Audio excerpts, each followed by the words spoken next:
Well, boy, we had some nice weather this morning, but I think Norm decided to make things a little bit more challenging for us. So, well, the joke's on him. We're here anyway. So, thank you for all of you for being here today. This is a really great day that has been several months in the making. There's Brookie. Hi, Brooke. My name is Stacy Peterson, and I'm the Communications Director at the City of Peoria. And I'm going to introduce you to all of our speakers that we have today. It's a cold day. We're going to make it brief but important. After I'm up, we're going to have Mayor Artis, and then we will have Jonathan Wright, Editor-in-Chief from Peoria Magazines, followed by Bruce Brown, and then Paul Shelley is going to come up and speak on behalf of the family. Before I get started, I want to say that I've seen a lot of applications for honorary street namings, but this one was very personal to me for a lot of reasons. Kev Swedinsky and Bruce Brown and Harry Canterbury, who can't be here, representing the many, many friends and fans of Norm Kelly, put this application forth last fall.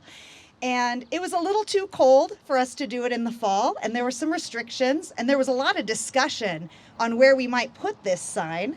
And it was settled upon that we'd put it at the entrance of El Vista, which we are sitting in the heart of Norm's childhood neighborhood, which is really appropriate. And I think that's amazing. Norm might have said that he wanted it at Aiken Alley, but I think that this was the right place to go. I'd also like to mention that Charles Graham, the 2nd District Councilman, would really like to be here. He called us from out of town, and he expressed his regrets. He doesn't get back until tomorrow. So he really wanted to be a part of this ceremony. So we're thinking of him too.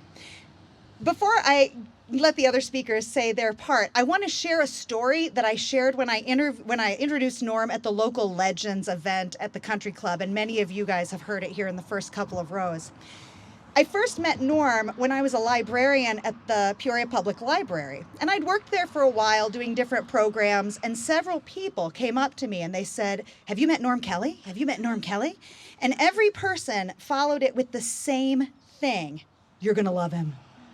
And I was like, well, who is this guy? And then one day I was working and Norm was in the library and we met. And I remember he was wearing a blue sweatshirt and he was wearing gray sweatpants and he was running somewhere and he had just stopped in. And it was, pardon me, Gloria, a love affair for all time. I say that because I would call Norm's house and you could hear Gloria say, "Norm, your girlfriend's calling." So thank you for sharing him with me.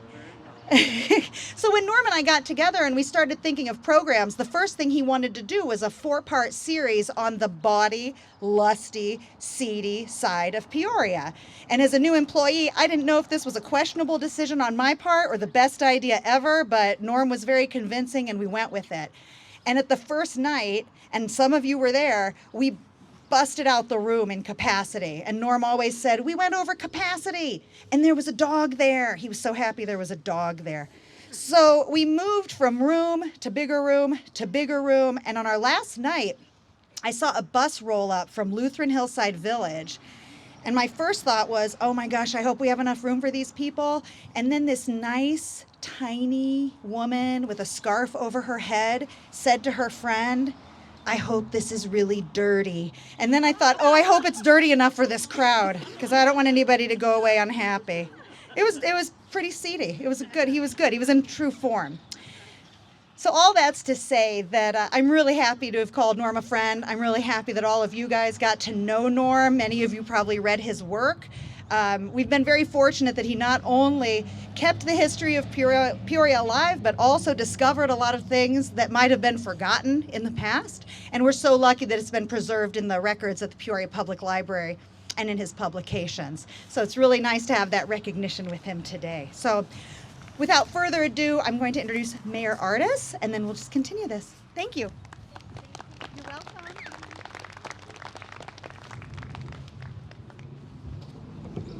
Well, thank you, Stacy. I know Stacy and Norm had a great relationship, and we're wonderful friends, so appreciate her here today to open up and MC the program. You know, I did not have the luxury of knowing Norm that well before I became the mayor. We'd met a couple times, but I did have many opportunities to get to know him and learn from him. I was reading his publications for years before I ever knew him, and was just amazed at the depth that he always went to, not just to get us the information, but to get it right. And I think he always did a really nice job of allowing us to form our own impressions of the information that he gave us and not try to cast any preconceived notions on what he talked about, which is, you don't see that very often anymore. But it was a real honor to know him. He was the guy did love this community, I know that. He loved this community with all his heart. He was one of those people that was helpful to us because he provided that history to us that many of us didn't know about or take the time to learn about. And so he made it easier for us like that.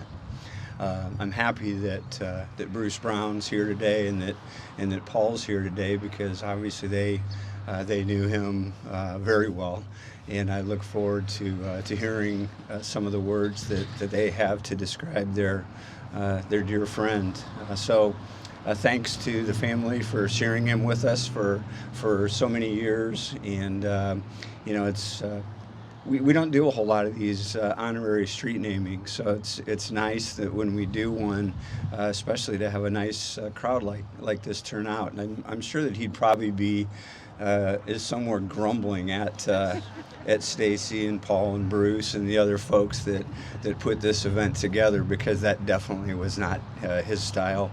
But it is special for us to be able to remember such a good Peorian who did so much to help us remember others. So thanks for getting this done. I'm glad that the weather held out. This isn't as bad as we thought it was going to be, pouring down rain here today. So if Paul and Bruce and the others talk a little bit longer, we'll just shiver through it and have a good afternoon. Okay, everybody, thank you.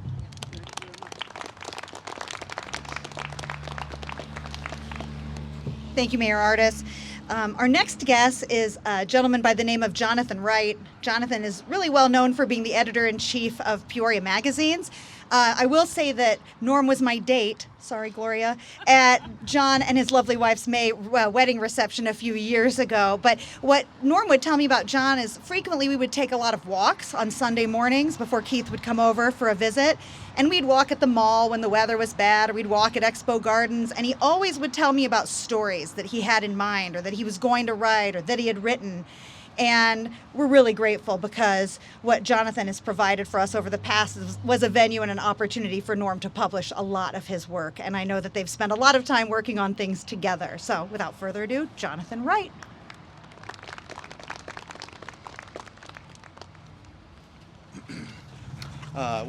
Thank you so much, Stacy, and it's really an honor to be here. I was just surprised and really honored to be asked to speak about my good friend.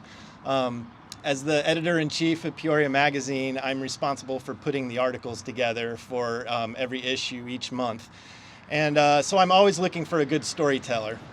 And of course, there is no one better than Norm Kelly. Getting an email from Norm was a special occasion for me. I kept a folder just for him. Sometimes he would stop by the office unexpectedly, and no matter what I was doing, I stopped and made time for him, even if it made me late to something else. Of course, Norm was just as interesting as the stories that he told about his beloved hometown. Several years ago, we spent some time together for his Local Legends interview. 3.5 hours later, I finally got up to use the restroom. I think it was the longest single interview I ever did, and we still did not get to all of my questions. I could go on and on about Norm, but I think we would be here all weekend. Others will likely mention his efforts to honor the fallen soldiers and officers who died in the line of duty, but were never recognized for their sacrifice. Paying tribute to them was his life's proudest achievement, is what he told me. And now we pay tribute to Norm, my pal, the Peoria historian. The mark he left on our community will no doubt live forever. Thanks, Norm.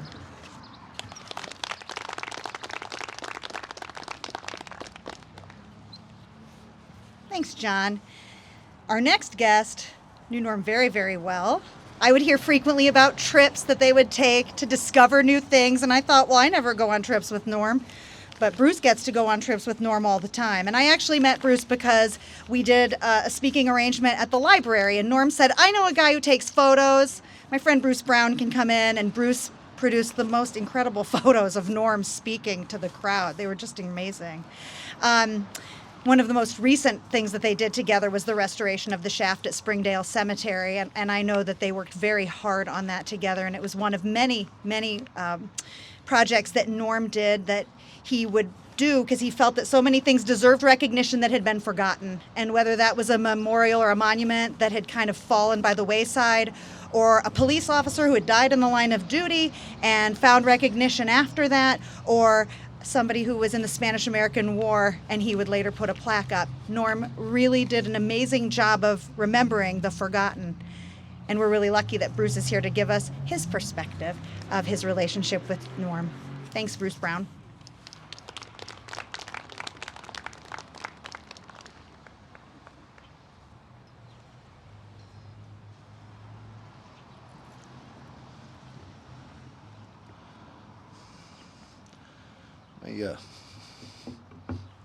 I have to catch myself up a little bit.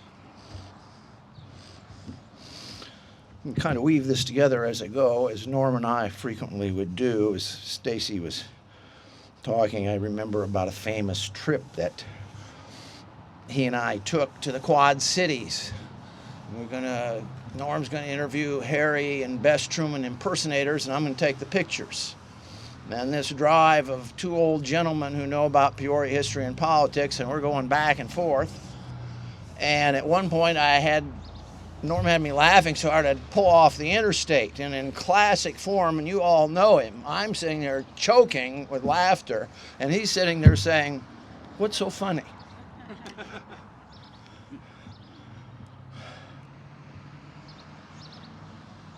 I was able to take Norm out, what I believe was his last outing. We went out to lunch, and I think 2 or 3 days later he went into hospice and passed away a week or 10 days later. And I want to report to you that he was in very content and full acceptance of his fate. And I need to also report to you that he was kind of in a little bit of good humor about it. And I want to tell you, as we were talking,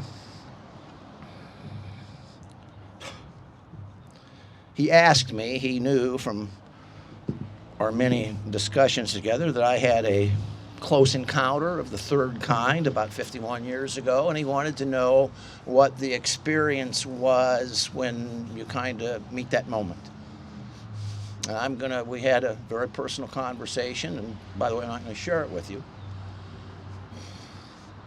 But he asked me, he said, "Bruce, how long do you think I'll have to wait?" And I said, "Well, Norm, you're Air Force, I'm Marine Corps. We know about waiting." And he went off and he said, "I need to tell you about the time in the Azores when I went to lunch and the line was so long, by the time I had lunch, it was time for dinner." And I said, "That's what it's like, Norm." So at that point, he also asked me,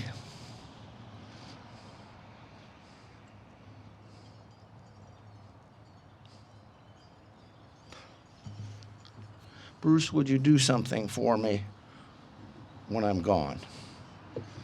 "Yeah, sure, Norm, what?" I got to adjust the language here a little bit. "I don't want anyone that never knew me, and I wouldn't care to know them, standing over me after I'm gone, blubbering." I said, "Okay, Norm." I said, "But here's the thing, can I stand over you and blubber?" And he said, "Oh, Bruce, that'd be great, but don't say anything about all the stuff I told you about people I don't like." And he had this Irish, he knew exactly what...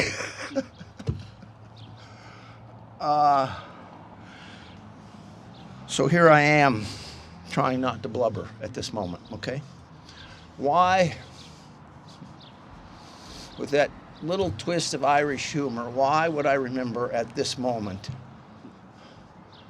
The fall of 1966, I'm a freshman at Bradley University, and I'm taking an American literature class, and the book pops open, and there's an Irish Gaelic poem, lyric, intended for funerals and wakes.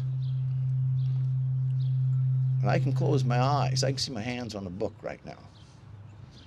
And there are versions of it. Here's the one I can see, Norm. May the sun always be in your face. May the wind always be at your back.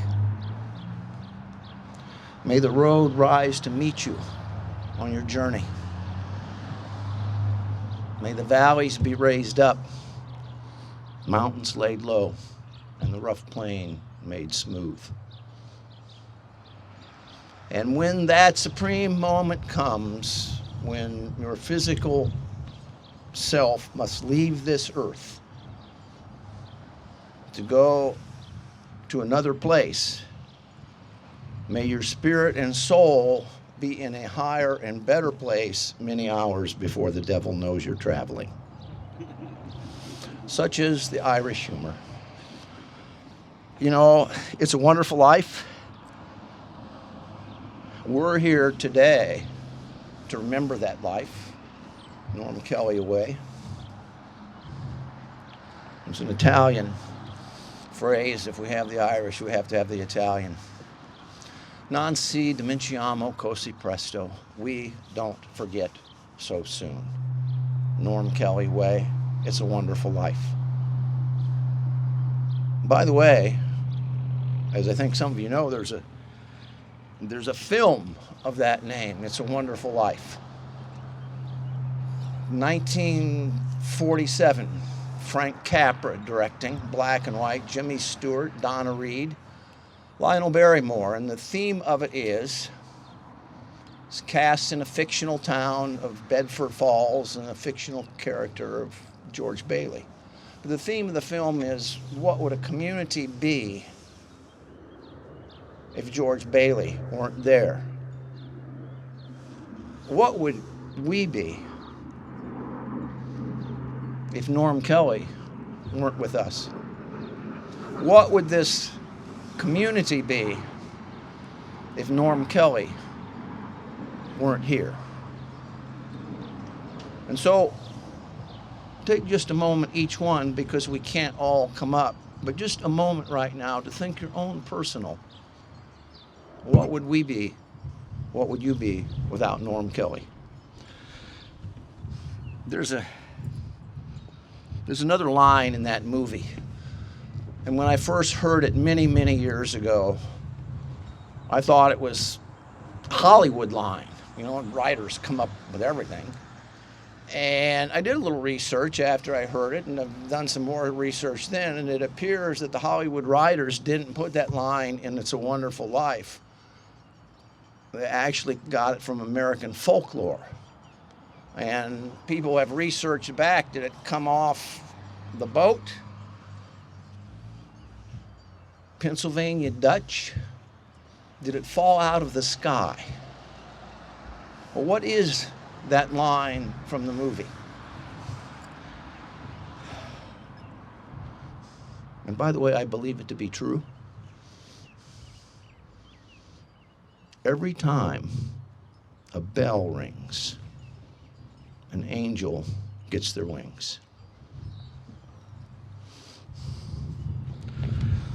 Ora seo libero, Norm, in sotto voce, in a quiet voice. Now you are free.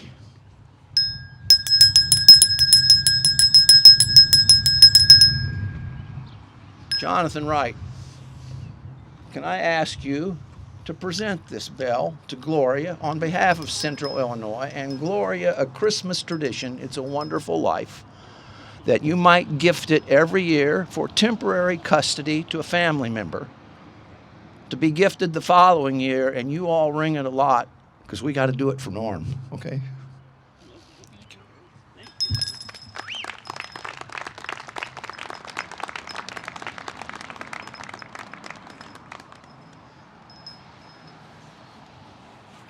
Bruce Brown's a hard act to follow. Thank you, sir. I didn't know what to expect. It was beautiful. Well, we have one more speaker today. We have Paul Shelley, who's going to speak on behalf of the family.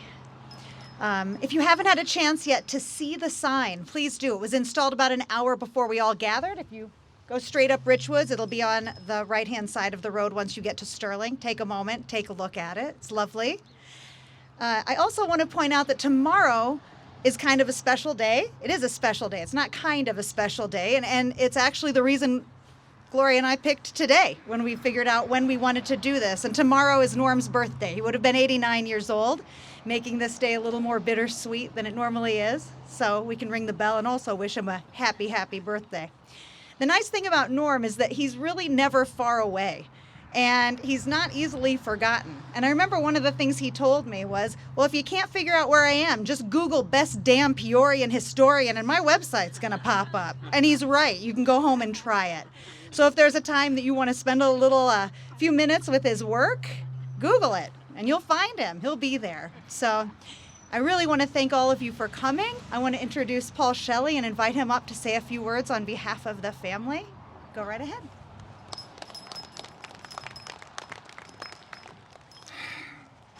Thank you very much, Stacy. Bruce is certainly a hard act to follow. I'm Paul Shelley. I'm Norm's son-in-law. I married his daughter, Lynn. Before I get too far, I want to be crystal clear that Bruce and Stacy were two of the main people to put this together. I didn't do anything. Kevin Swedinsky did everything. So if anything, if we could get a round of applause for Kevin. I appreciate the kind words, Jim, and thanks for coming out. It really means a lot. And we do want to thank all of you from the bottom of our hearts, Gloria and Lynn and Keith and all her family that's here. We sincerely appreciate the people that came in from out of town to enjoy this. And thanks to Mayor, artists, and the City Council.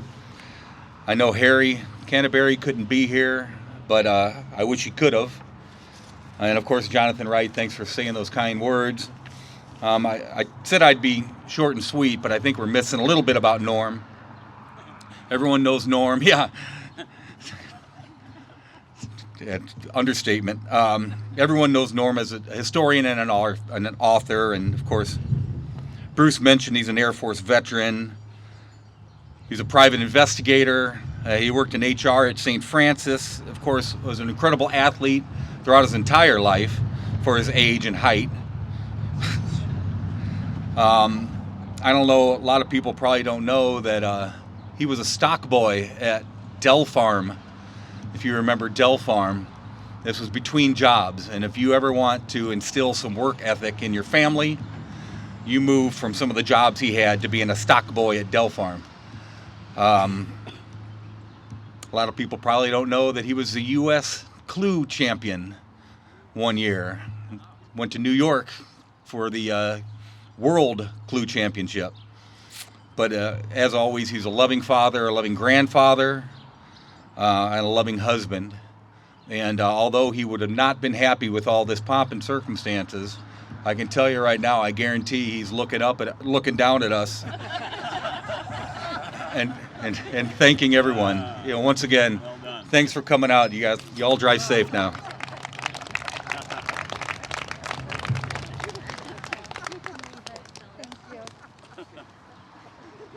One more item of note before we let you all go. We've actually taped today's ceremony program. It will be available on the City of Peoria YouTube channel in the upcoming future. So if you want to come back, or if there were people who wanted to attend but couldn't make it, please feel free to share that with them. Thank you for coming out. Have a wonderful day. Thank you for all of your traveling. Thank you all.